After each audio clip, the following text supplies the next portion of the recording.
My name is Nathan, and at 32 I finally achieved my dream of owning my own apartment in Chicago after years of careful saving. I always thought family meant supporting each other through thick and thin, but I never imagined my parents would expect me to risk my financial future for my irresponsible brother. What started as a simple request to co-sign a mortgage turned into a nightmare that threatened everything I had worked for. I still wonder if I made the right choice. Before I share my story, let me know where you are watching from in the comments below. Hit that like button and subscribe if you have ever had to make a difficult choice between family expectations and your own well-being. I grew up in a middle-class neighborhood in suburban Illinois, about 40 minutes outside of Chicago. My parents, Frank and Martha, worked hard to provide a comfortable life for me and my younger brother, Trevor. Dad was an insurance salesman, and Mom taught third grade at the local elementary school. They instilled in us the value of education and hard work, always telling us that we could achieve anything if we put in the effort. From an early age, it was clear that Trevor and I were different. While I was naturally studious and responsible, Trevor was more interested in having fun and taking shortcuts. In high school, I joined the debate team, took advanced placement classes, and spent weekends studying for the SAT. My efforts paid off when I received a partial scholarship to Northwestern University, where I majored in economics. College was challenging but rewarding. I worked part-time at the university library to cover expenses my scholarship did not. After graduation in 2010, I entered the job market during one of the worst economic periods in recent history. The recession made finding work incredibly difficult, but after dozens of applications, I landed an entry-level position at a financial advisory firm in downtown Chicago. For the first few years, I lived with 3 roommates in a cramped apartment to save money. I took the bus to work every day, packed my lunches, and rarely went out with coworkers for drinks after work. Every dollar I saved went toward my dream of owning my own place. After 5 years of disciplined saving, I had enough for a down payment on a modest 1-bedroom apartment in Lincoln Park.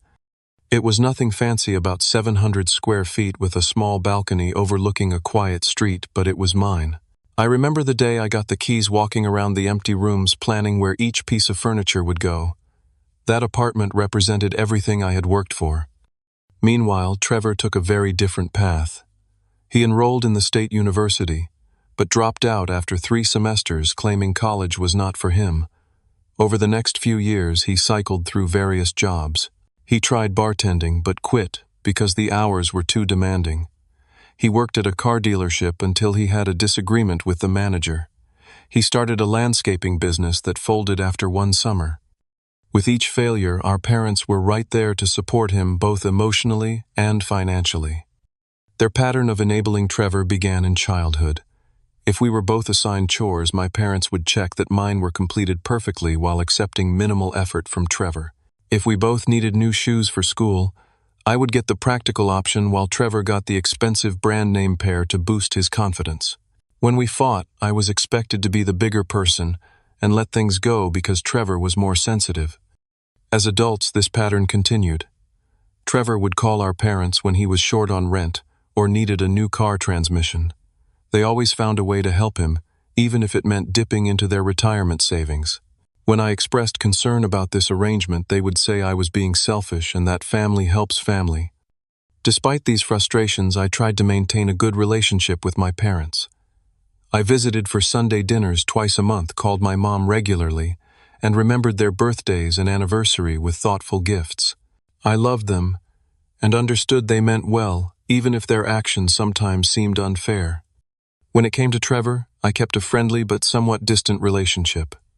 We would chat at family gatherings and occasionally text about sports, but I was careful not to get too involved in his personal life.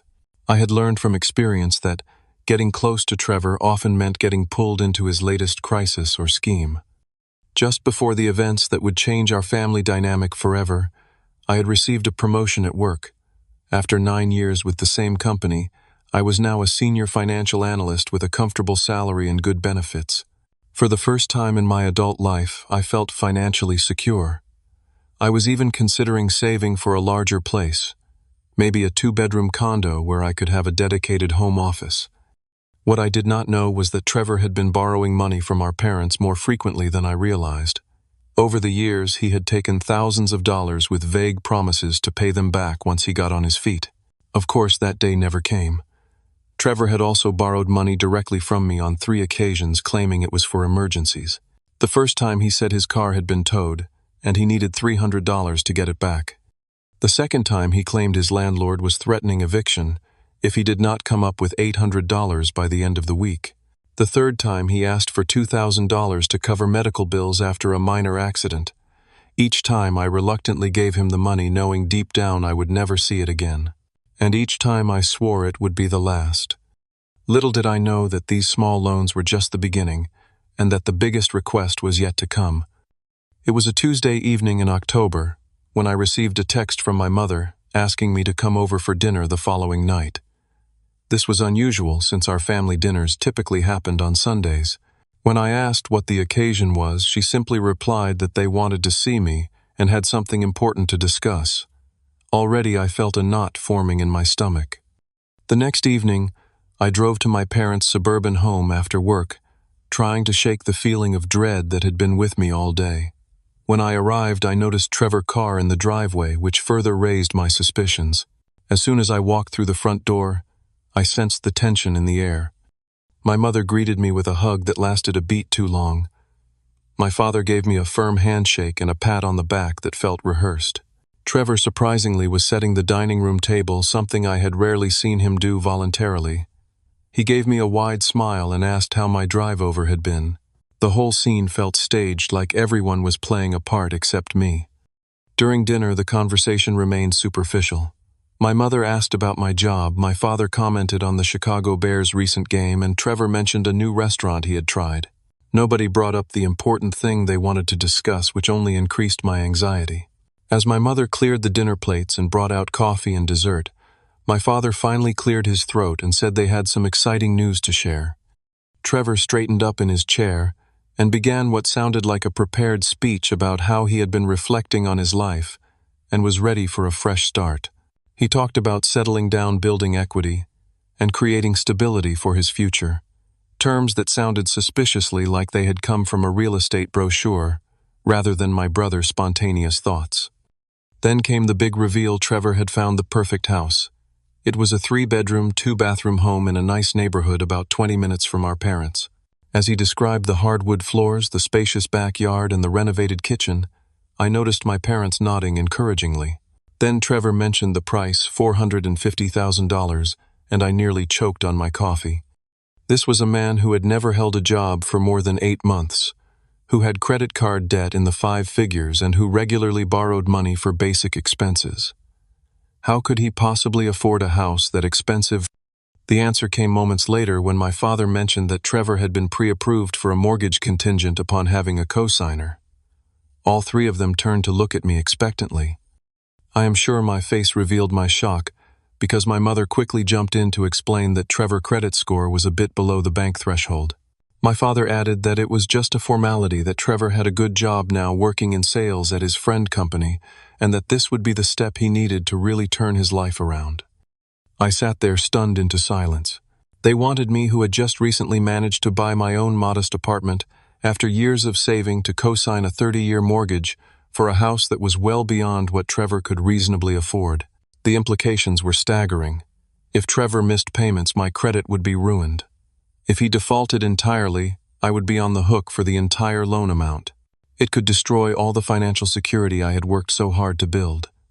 I managed to say that I needed time to think about it, that this was a major decision that could impact my financial future for decades. My mother looked disappointed and my father frowned, but they agreed I should take a day or 2 to consider. Trevor's expression was harder to read, a mixture of hope and entitlement that made me increasingly uncomfortable. As I helped my mother clear the dessert plates in the kitchen, she cornered me by the sink. In a hushed voice, she reminded me how family always comes first, how Trevor just needed this one chance to prove himself, and how she and my father would not be around forever to help him. The implication was clear: eventually Trevor would be my responsibility alone.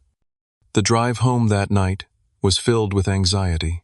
My mind raced with memories of all the times Trevor had promised to change, to be more responsible, to pay back what he borrowed, only to fall back into the same patterns weeks or months later.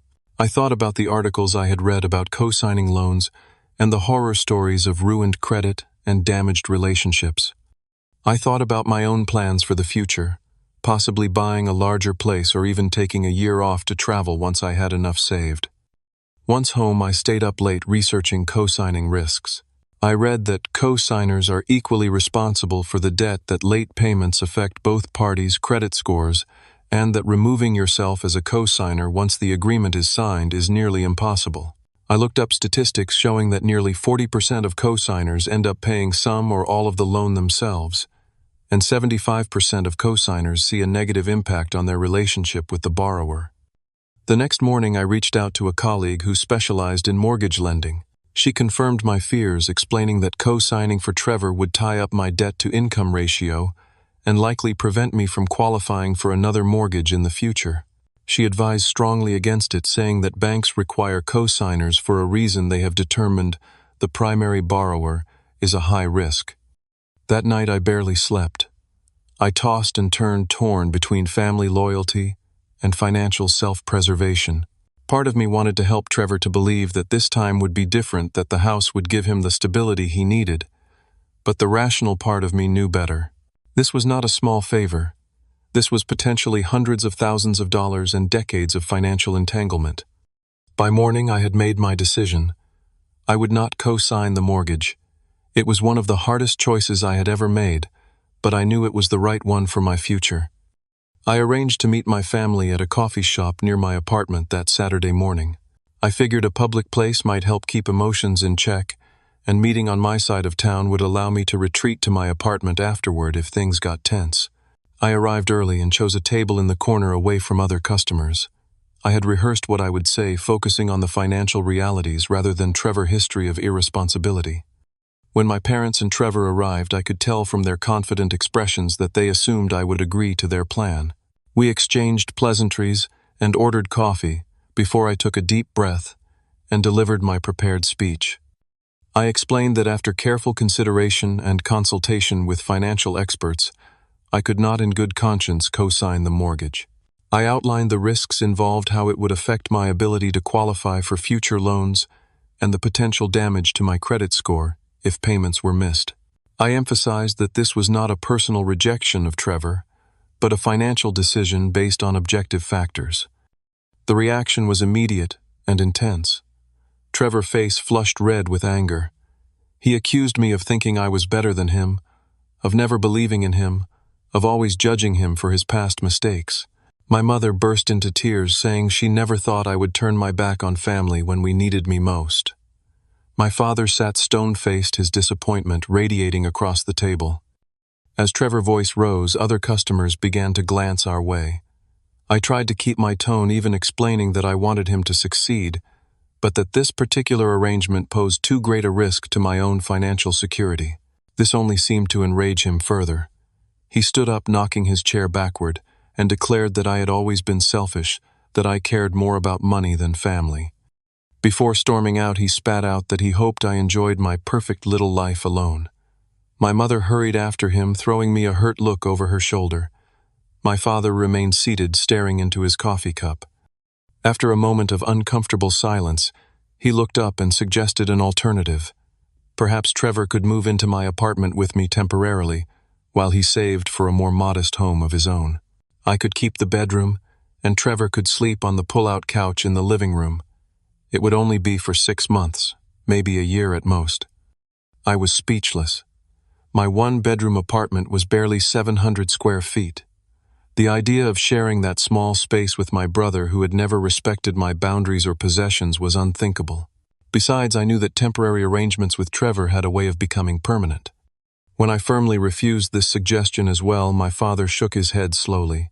In a quiet but cold voice, he said that family obligations went both ways, and that my mother and he had sacrificed much to give me the opportunities that led to my current success. The least I could do was help my brother when he was trying to better himself. He left money for the coffee on the table and walked out without saying goodbye, leaving me alone with the stares of curious onlookers who had witnessed our family drama unfold. For the next 3 days, I heard nothing from my family. No calls, no texts, not even the usual forwarded memes from my mother. The silence was both a relief and a new source of anxiety. Had I permanently damaged my relationship with them? Was this temporary anger, or the beginning of a lasting estrangement? On the fourth day, the messages started. My mother sent long emotional texts about how disappointed she was, how she had raised me to be more compassionate, how Trevor was devastated by my rejection.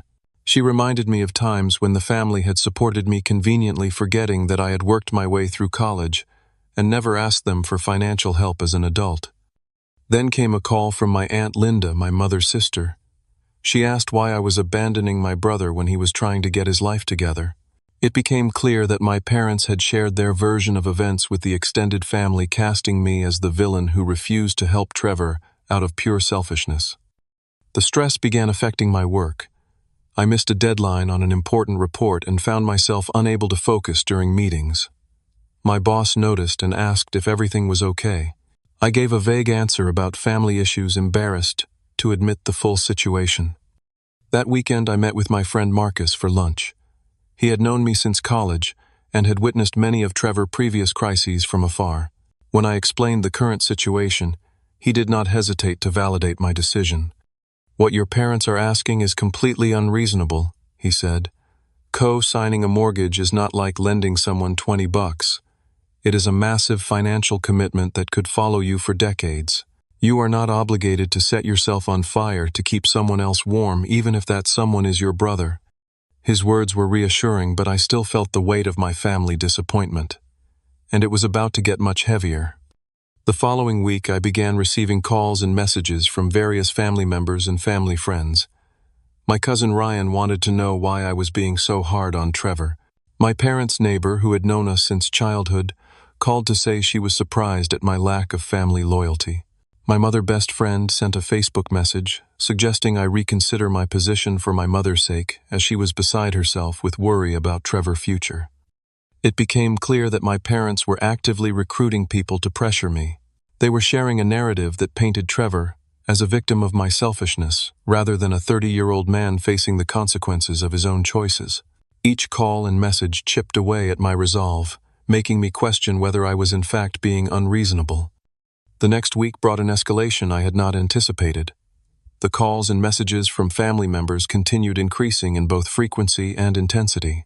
My Uncle Bob, my brother, called to tell me that family should always come first and that money should never come between blood relatives. My cousin Sarah sent a lengthy email recounting all the times Trevor had spoken highly of me, implying I was betraying his admiration and love. Meanwhile, Trevor had taken to social media. While never mentioning me by name, he posted vague statements about people who claim to care about you but abandon you when you need them most. He shared inspirational quotes about overcoming betrayal and finding strength when those closest to you let you down. Each post gathered sympathetic comments from friends and family, further cementing the narrative that I was the villain in this story. The situation reached a new low on Wednesday when my parents showed up unannounced at my workplace. I was in a meeting when my assistant messaged me that my parents were waiting in the lobby and insisting on seeing me.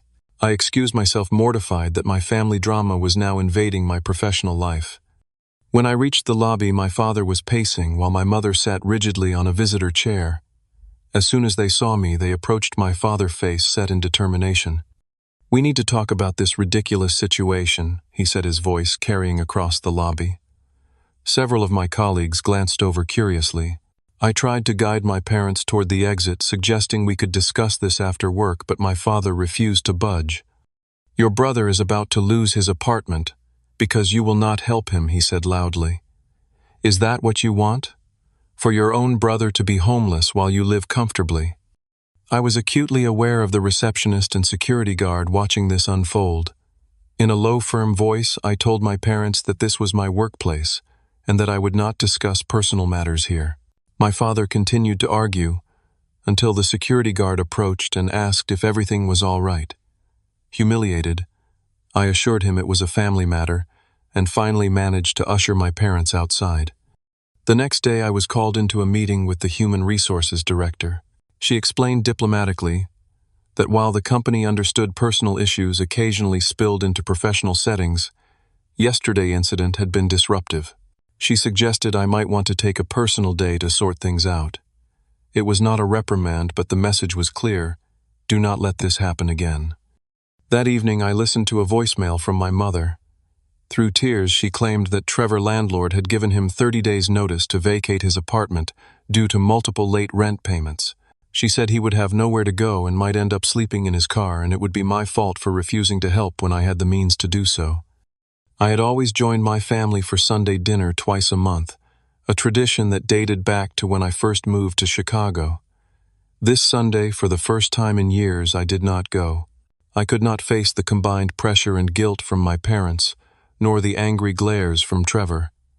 Instead, I stayed home, ignored their calls, and tried to enjoy a quiet day to myself. It felt strange and somewhat sad, but also necessary for my mental health. On Monday, a mutual friend called to check on me. He revealed that Trevor had been telling people that I had promised to help him buy a house, but had backed out at the last minute, leaving him in a desperate situation. This was a complete fabrication, but it explained why some friends had been giving me strange looks and making comments about keeping promises. Through this friend, I also learned something Trevor had not disclosed to me or our parents. When asking for my help, he had significant gambling debts. Apparently, he had been frequenting casinos and online poker sites for years, accumulating losses in the tens of thousands of dollars. This revelation confirmed that my instinct to refuse co-signing had been correct. Trevor's financial problems went far beyond what a new house could solve. Later that week, Trevor's girlfriend Lisa called me directly. We had met only a few times at family gatherings and had never spoken one-on-one before. She pleaded with me to reconsider, saying that Trevor was really trying to change and that having a stable home would help him overcome his gambling habit. When I asked why she did not co-sign for the mortgage herself, she admitted that her credit was even worse than Trevor. This did nothing to inspire confidence in their joint financial future. The pressure campaign reached a surreal peak when I returned home from work one evening to find Trevor sitting on the steps outside my building, 2 large suitcases beside him. When he saw me, he stood up and announced that our parents had told him he could stay with me until he found a new place. He had not consulted me about this plan, nor had my parents. I firmly told him he could not stay with me. This led to a heated argument on my doorstep, loud enough that my neighbor Mrs. Thompson opened her door to check what was happening. Trevor accused me of wanting him to be homeless, of never caring about him, of always thinking I was too good for my own family.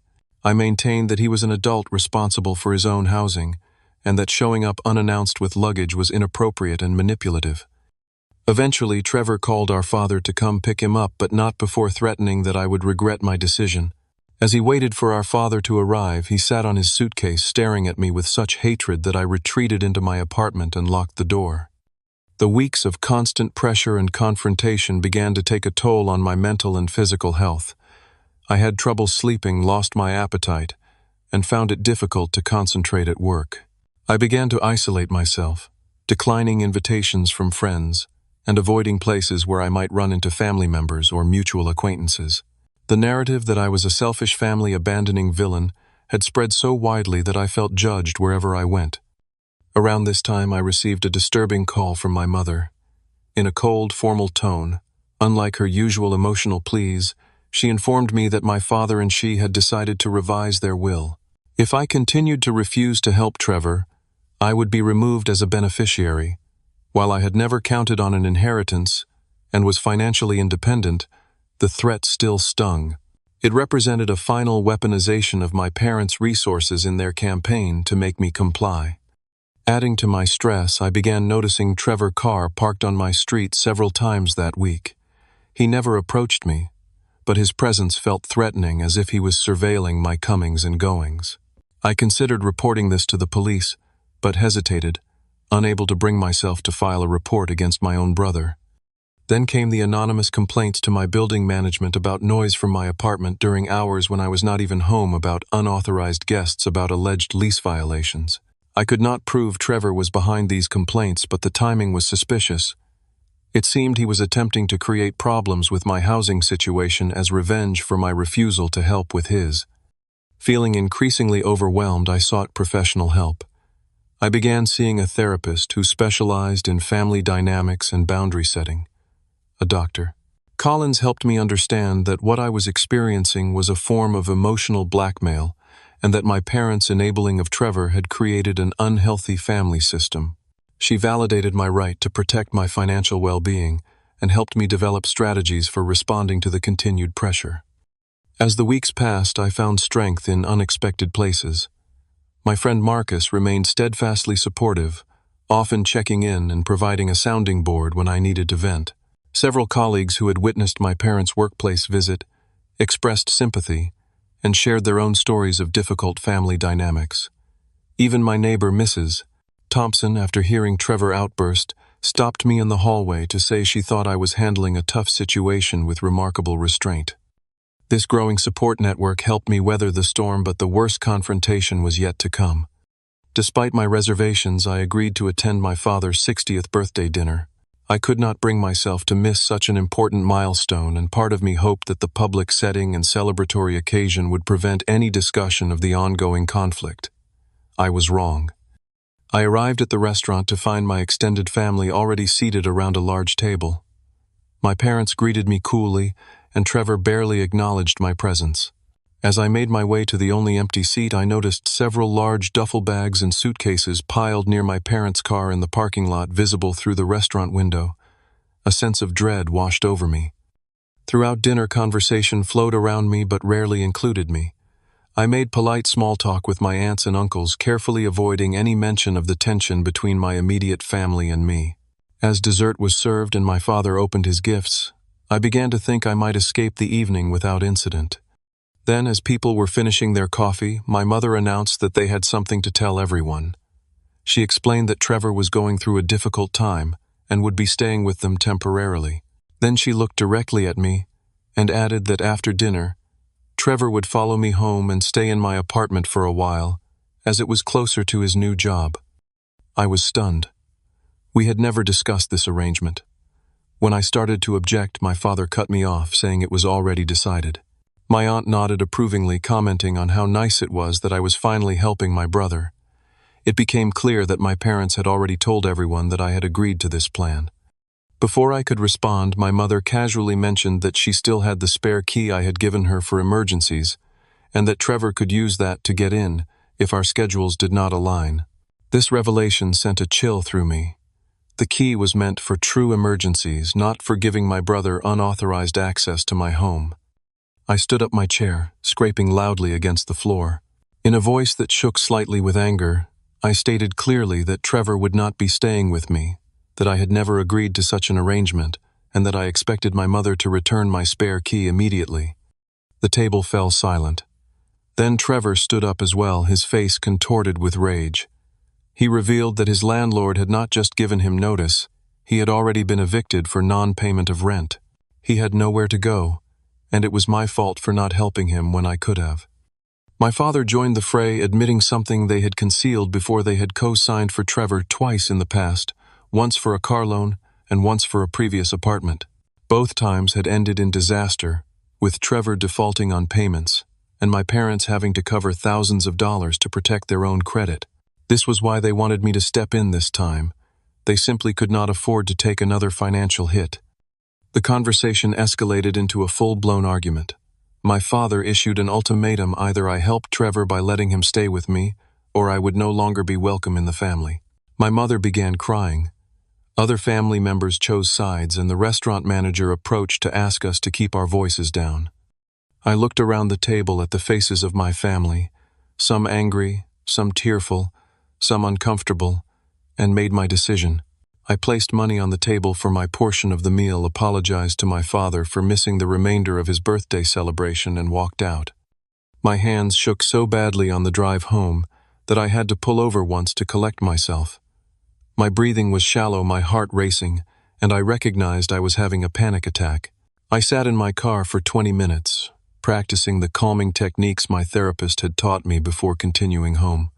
When I arrived at my apartment building, my worst fears were confirmed. Trevor was already there, standing in the lobby with a key in his hand, the spare key my mother had given him. Seeing me, he smirked and said, "Mom said you might try to back out, so she gave me this just in case." I told him firmly that he was not welcome to stay, and that using the key without my permission would constitute breaking and entering. He laughed and pushed past me, heading for the elevator. I followed, increasingly panicked at the thought of him entering my private space against my will. When we reached my floor, I found he had already used the key to open my apartment door.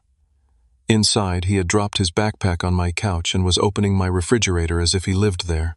When I demanded he leave immediately, he refused, saying our parents had given him permission to stay. What followed was a physical confrontation I never could have anticipated. When I tried to take my key back from him, Trevor shoved me against the wall. I pushed back defensively, and he grabbed a framed photo from my shelf and threw it at me. The glass shattered on the floor as I ducked. The noise prompted my neighbor, Mrs. Thompson, to knock on the door, asking if everything was all right. When I opened the door, she saw the broken glass and Trevor's aggressive stance, and immediately called building security. Trevor continued to insist he had a right to be there, that our parents had given him permission, that I was the one causing problems. The building security guard arrived and asked to see identification and proof of residency. I showed my driver license with my address and explained that Trevor was not a tenant or invited guest. Trevor argued that he had a key, which meant I had given him permission. The guard, uncertain of how to proceed in what appeared to be a family dispute, called the building manager. While waiting for the manager to arrive, my parents showed up, having followed Trevor to my apartment after the disastrous dinner. They joined Trevor's side, insisting that as my family, they had every right to decide that Trevor could stay with me. My father accused the security guard of overstepping by interfering in a family matter. The building manager, Mr. Ramirez, arrived and quickly assessed the situation. He explained that according to my lease, I could not have someone move in without adding them to the agreement, and that all residents required background and credit checks. When my father argued that Trevor was just visiting, Mr. Ramirez pointed to the suitcases and duffel bags now piled in my hallway and raised an eyebrow skeptically. Trevor became increasingly agitated as it became clear that the building staff were not going to allow him to stay. He began shouting that I was dead to him, that I would regret this, that I was no longer his brother. My mother alternated between tearfully pleading with me to reconsider and angrily accusing me of cruelty. The scene in the hallway had drawn several neighbors out of their apartments. People I had lived alongside for years were witnessing this humiliating family meltdown. Some looked on with undisguised curiosity, while others retreated back into their apartments, uncomfortable with the display. Finally, Mr. Ramirez stated firmly that if Trevor did not leave voluntarily, he would have no choice but to call the police. At the mention of law enforcement, my father finally relented. He told Trevor to gather his things, shooting me a look of profound disappointment as he did so. As Trevor collected his bags, he deliberately knocked over a small table in my entryway, sending my keys, mail, and a potted plant crashing to the floor. No one in my family apologized for the damage or the disturbance. They left as a unit a solid front against me, the outsider. After they were gone, Mr. Ramirez helped me clean up the broken glass and soil. He advised me to change my locks first thing in the morning and to document the incident in case there were further problems. Then, seeing how shaken I was, he asked if I had somewhere else I could stay for the night. I called Marcus, briefly explained what had happened, and he immediately offered his couch. I packed an overnight bag, thanked Mr. Ramirez and Mrs. Thompson for their help, and left my violated apartment behind, uncertain when I would feel safe there again. The morning after the confrontation at my apartment, I called in sick to work and met with an attorney recommended by Marcus. Miss Patel specialized in family law and had experience with harassment cases. As I recounted the events of the past weeks, culminating in the previous night invasion of my home, she took detailed notes and asked clarifying questions. After hearing the full story, Miss Patel did not mince words. "What you are describing is harassment, unauthorized entry, and potentially stalking," she said. "The fact that the perpetrators are your family members does not make their actions legal or acceptable." She outlined my options. I could file for a restraining order against Trevor, which would legally prohibit him from coming near me, my home, or my workplace. I could send a cease and desist letter to my parents regarding their harassment and enabling of Trevor behavior. And most immediately, I needed to change my locks and install some basic security measures. I was hesitant to take legal action against my own family, but Miss Patel gently pointed out that they had already crossed several legal and ethical boundaries. A restraining order would not just protect me, she explained, but would also create an official record of the harassment should things escalate further. By the end of our consultation, I had decided to proceed with both the restraining order against Trevor and the cease and desist letter to my parents. Miss Patel began the paperwork immediately, and I left her office feeling simultaneously relieved to be taking action and sad that it had come to this. My next stop was a locksmith. I arranged to have all the locks in my apartment changed that afternoon. The locksmith, a grandfatherly man named Joe, did not ask questions but offered some sympathetic nods as he worked. He also suggested I install a simple security camera that would alert my phone if anyone approached my door. I took his advice and ordered one online before leaving. Back at work the following day, I met with my building manager to discuss the security breach. Mr. Ramirez was understanding and documented the incident in the building records. He assured me that security had been instructed to be on the lookout for Trevor and to call the police immediately if he attempted to enter the building again. I provided a recent photo of Trevor from social media to help them identify him. A week later, I received an unsettling notification from my credit monitoring service. There had been several inquiries on my credit report from mortgage companies and auto lenders. I had not applied for any loans, which meant someone might be using my information without authorization. Given the timing and circumstances, I suspected Trevor. I immediately contacted my bank and credit card companies to place fraud alerts on all my accounts. I spent hours on the phone with various financial institutions explaining the situation and requesting additional security measures. The bank representative suggested I schedule an in-person meeting to discuss further safeguards, which I did for the following day. At the bank, I learned that someone had indeed attempted to open a credit card using my social security number and address, but had been denied due to verification issues. The bank froze my accounts and issued new cards with enhanced security features. They also advised me to file a police report for the attempted fraud. Filing the police report was one of the hardest things I had ever done.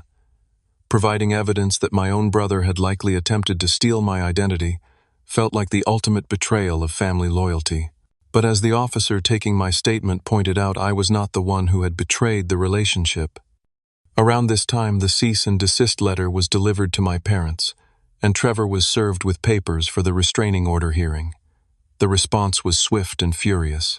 My mother left a voicemail full of sobbing accusations about tearing the family apart with lawyers and legal threats. My father sent a terse email stating that he never thought his son would use the legal system against his own blood. Extended family members began taking sides more explicitly. My father's sister called to tell me I was breaking my mother's heart, and that legal action was an excessive response to what was just a family disagreement. My brother, however, reached out unexpectedly to offer support. Uncle Mike revealed that he had experienced similar pressure from my parents years ago, when my father had financial troubles and had tried to leverage family relationships to solve his problems. This revelation was both validating and illuminating. It suggested a pattern in my family that preceded Trevor and me, a dynamic of entitlement and obligation that had been normalized over generations. Uncle Mike introduced me to my cousin Parker, who had also resisted family financial entanglements and faced similar backlash. The three of us formed an impromptu support group sharing strategies for maintaining boundaries while weathering the emotional storm of family disapproval. Meanwhile, Trevor's life continued to unravel, and predictably, I was blamed for each new setback. When he lost his job 2 weeks after our confrontation, my parents claimed it was because the stress of my legal action had affected his work performance. When he could not find a new apartment due to his eviction history and poor credit, it was because I had selfishly refused to help him when he needed it most. The next attempt to manipulate me came in the form of a compromise offered by my parents. They would pay 70% of Trevor rent for a new apartment if I contributed the remaining 30% each month. It was presented as a reasonable solution, a way for the family to come together to help Trevor without placing the entire burden on any one person. I declined, firmly pointing out that subsidizing Trevor housing would not address the underlying issues of financial irresponsibility and entitlement. I suggested instead that they use that money to help him get financial counseling and treatment for his gambling problem, but my suggestion was dismissed as unhelpful and judgmental. My refusal of this compromise plan was the last straw for my parents. My father sent a brief cold email stating that until I was ready to take responsibility as a member of the family, I was no longer welcome in their home. My mother, typically the more emotional and conciliatory of the two, did not reach out at all, a silence more painful than her previous tearful pleas. I brought this latest development to my therapy sessions with Dr. Collins. We discussed the concept of family estrangement and the grief that comes with it, even when the separation is necessary for one's mental health and well-being. She helped me see that my parents' actions, while painful, reflected their own unresolved issues and inability to set healthy boundaries with Trevor, rather than any failure on my part. As the weeks passed, I focused on rebuilding my sense of security and well-being. I took a week of vacation from work to rest and process everything that had happened. My boss, now aware of the basic outlines of the situation, was surprisingly supportive, acknowledging that personal crises sometimes require time and space to manage. The restraining order against Trevor was granted after a hearing at which he did not appear. The judge reviewed the evidence, including the police report for attempted identity theft, witness statements from my neighbors about the confrontation and documentation of the repeated, unwanted contact. The order prohibited Trevor from coming within 500 feet of me, my home, or my workplace for 1 year. With the legal protections in place and my home secured with new locks and a camera, I began to feel safer. But the emotional wound of family estrangement remained raw. The approaching holiday season, usually a time of family gatherings, loomed as a painful reminder of all I had lost in standing up for myself. Thanksgiving came, the first major holiday since the estrangement.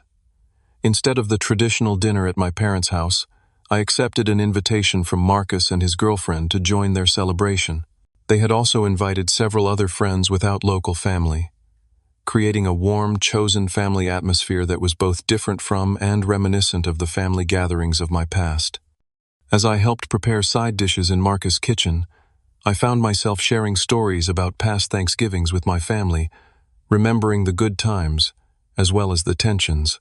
There was a bittersweetness to these memories, a recognition that even flawed family relationships had provided connection and belonging that I now had to find elsewhere. The day after Thanksgiving, traditionally spent decorating for Christmas with my mother, I decided to create new traditions for myself. I bought a small tree for my apartment and decorated it with ornaments that reflected my own tastes and experiences rather than family history. I made plans to volunteer at a local food bank on Christmas Eve and accepted an invitation to a New Year Eve party with colleagues. Step by step, I was building a life defined by my own choices rather than family expectations. Throughout this period, I maintained contact with Uncle Mike and Cousin Parker, finding comfort in connecting with family members who understood and respected my boundaries. Through them, I occasionally received news about my parents and Trevor, learning that Trevor had moved in with my parents indefinitely and that they were helping him apply for government assistance programs.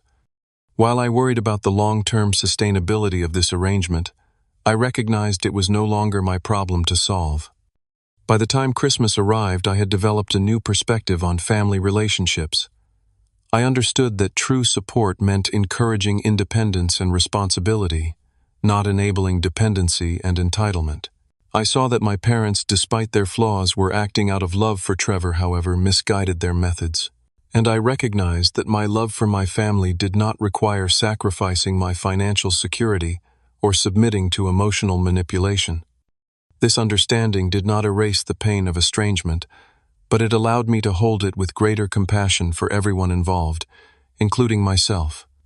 6 months after the confrontation at my apartment, life had settled into a new normal. The restraining order against Trevor remained in effect, and there had been no further attempts at contact from him. My parents and I had exchanged brief formal messages regarding practical matters like my grandmother's 80th birthday, but our relationship remained distant and strained. My career had recovered from the period of distraction and stress.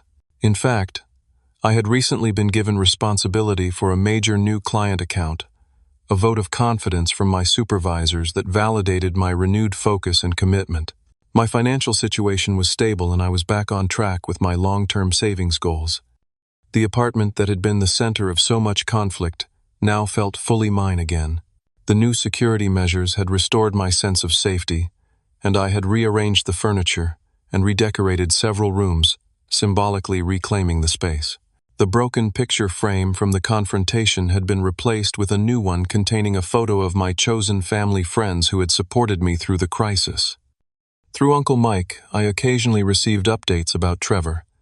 After several months of living with our parents, he had found a room to rent in a shared house.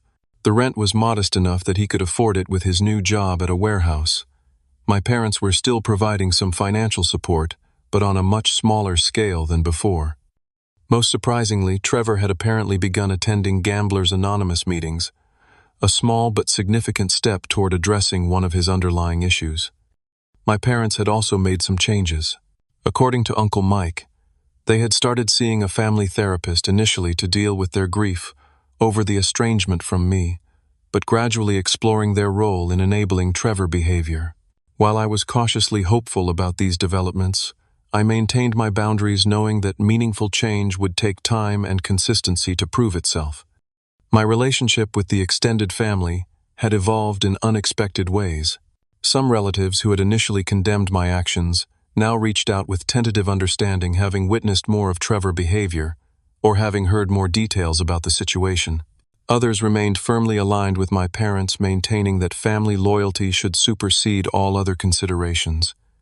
I accepted both reactions with equanimity, no longer seeking universal approval for my choices. The support network I had built during the crisis had strengthened and expanded. Marcus and I had grown even closer, our friendship deepened by the trust I had placed in him during my most vulnerable moments. My neighbor, Mrs. Thompson, now regularly invited me for coffee, our relationship having evolved from polite hallway greetings to genuine friendship after she had witnessed and helped during the confrontation. Even my colleagues who had seen glimpses of the family drama when my parents appeared at the office had become more than just professional associates. Therapy continued to be an important part of my healing process. Dr. Collins and I had shifted from crisis management to deeper exploration of family patterns and the development of healthier relationship templates. I was learning to recognize the early warning signs of boundary violations and to respond assertively without guilt or defensiveness. One of the most valuable lessons I had learned was about the nature of financial boundaries in relationships. I now had clear internal guidelines about when and how I would lend money, what kinds of financial entanglements I would consider, and how to discuss these matters openly before problems arose. These principles extended beyond family to friendships and romantic relationships, creating clarity where there had once been uncomfortable ambiguity. I had also gained a new appreciation for the concept of chosen family. While the bonds of blood had provided my first experience of belonging, I now recognized that mutual respect, shared values, and reciprocal support were the true foundations of meaningful relationships. The friends who had stood by me during the family crisis had demonstrated these qualities in ways that some of my biological relatives had not. The process of forgiveness was ongoing and complex. I was working on forgiving my parents for their role in the conflict, understanding that their actions stemmed from their own fears and limitations rather than malice. I was learning to forgive Trevor not to excuse his behavior, but to free myself from the burden of resentment. And perhaps most challenging, I was learning to forgive myself for the guilt I still sometimes felt about enforcing boundaries with my family. Moving forward, I had developed clearer expectations for what reconciliation might look like if it ever became possible. I would need to see consistent respect for my boundaries, acknowledgement of the harm that had been done, and concrete changes in behavior rather than just apologetic words. Until those conditions were met, I would maintain the distance necessary for my well-being, while leaving the door open a crack for a transformed relationship in the future. As summer arrived, bringing with it the anniversary of the initial mortgage request that had triggered the whole ordeal, I found myself reflecting on the fundamental lesson of the experience.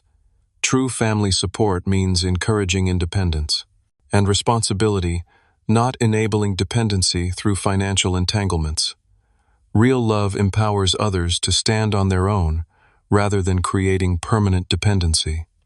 In the end, I found peace in knowing I had made difficult but necessary choices to protect my financial future and mental health. While the cost had been high in terms of family relationships, The alternative would have been a lifetime of boundary violations and escalating demands. By standing firm, I had not only preserved my own well-being, but had potentially created the conditions for my family to develop healthier dynamics in the long run. Have you ever had to make a difficult choice between family expectations and your own well-being? I would love to hear your stories in the comments below.